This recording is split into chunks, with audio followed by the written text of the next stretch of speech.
Уровень заболеваемости ОРВИ и гриппом до сих пор высок. В некоторых районах республики ситуация стабилизировалась. Однако в Алданском районе число заболевших возросло. За последние 2 дня в скорую помощь с симптомами ОРВИ обратилось 113 человек, среди которых и дети. От осложненной формы пневмонии умер 1 человек. К сожалению, у нас печальный случай. Мужчина 37 лет умер, но он неделю болел.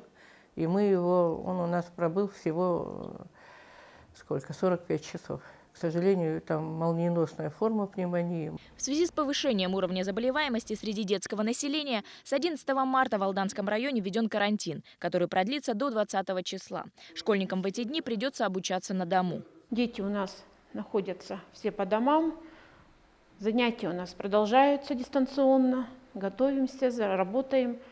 В целом же за прошедшую неделю в республике отмечается незначительное превышение эпидпорогов. Большинство заболевших – дети до 6 лет. По данным Роспотребнадзора, в Якутске отмечается тенденция к снижению уровня заболеваемости ОРВИ и гриппом в целом среди населения.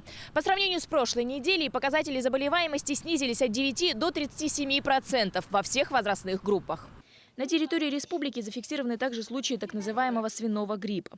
Как отмечают эпидемиологи, заболеваемость распространяется в основном среди непривитого населения. Те заболевшие, которые у нас на сегодняшний момент есть, именно связаны с H1N1, в общем-то, там практически, получается, все непривитые. И, соответственно, там есть, естественно, осложнения. Это развитие и бронхитов, и пневмоний, и достаточно тяжелых форм. Эпидемиологи рекомендуют в случае обнаружения симптомов гриппа или ОРВИ ограничить посещение мест массового скопления людей, не заниматься самолечением, а незамедлительно обратиться к врачу.